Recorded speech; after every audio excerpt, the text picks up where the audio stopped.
যুবসাথী ভাই বোনেদের জন্য সুখবর সুখবর সুখবর। কারণ আজকে মমতা ব্যানার্জি আজ ঘোষণা করে জানিয়ে দিয়েছেন যে যুবসাথী কবে থেকে ঢুকবে, যুবসাথীর সাথে যারা আরও কি কি পাচ্ছ তারা সব কিছু পাবে না সেই বিস্তারিত দেখুন আমার পাশে আমার মোবাইলে স্ক্রিন শো করছে। আর যুবসাথী 21 থেকে 40 যারা শুধু পড়াশোনা করেন, স্কলারশিপটাকে আমরা বাদ দিয়েছি, কারণ ওটা তার পড়ার জন্য লাগে, সেটাকে আমরা ধরছি না।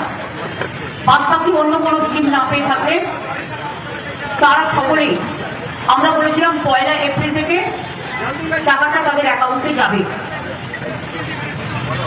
কিন্তু কালকে আন্তর্জাতিক মহিলা দিবস আছে, তার উপহার হিসেবে আমরা 1 এপ্রিলটা একটু চেঞ্জ করে আজ থেকেই তাদের অ্যাকাউন্টে টাকা যাবে।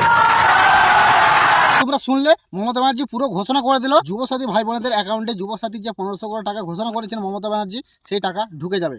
তো যুবসাথী স্ট্যাটাস তোমরা কিভাবে চেক করবে, কার কার সাবমিটেড হয়েছে, কার কার টাকা ঢুকেছে, তোমাদের যুবসাথী স্ট্যাটাস চেক করে তোমাদের পেমেন্ট ঢুকেছে কিনা তোমরা চেক করে নিতে পারবে। তো সেই স্ট্যাটাসটা আমি কিভাবে চেক করবে আমি দেখিয়ে দিচ্ছি। তো যুবসাথী স্ট্যাটাস চেক করার জন্য তোমাদের প্রথমে চলে যেতে হবে ক্রোম ব্রাউজারে। ক্রোম ব্রাউজারে গিয়ে এখানে লিখতে হবে যুবসাথী স্ট্যাটাস। দেখতে পাচ্ছ যুবসাথী স্ট্যাটাস, এখানে টাচ করতে হবে।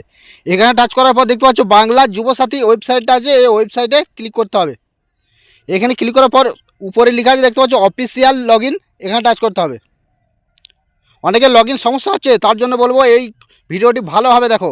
ওখানে টাচ করার পর এখানে লেখা আছে inter your registered mobile number, এখানে মোবাইল নাম্বারটি বসিয়ে দিতে হবে।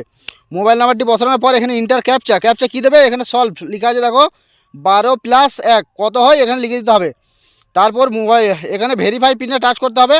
তোমার ফোনে একটা ওটিপি যাবে, সেই ওটিপিটি এই ঘরটির মধ্যে ফিল করে দিলে তোমরা দেখতে পাবে তোমাদের স্ট্যাটাস, তোমাদের সাবমিটেড হয়েছে কিনা, তোমাদের 1500 টাকা ঢুকেছে কিনা সেটা তোমরা দেখতে পাবে। তো ভিডিওটা একটুকু যদি ভালো লেগে থাকে তাহলে ভিডিওতে লাইক করে দেবে, চ্যানেলে প্রথমবার এসে থাকলে চ্যানেলটিকে সাবস্ক্রাইব করে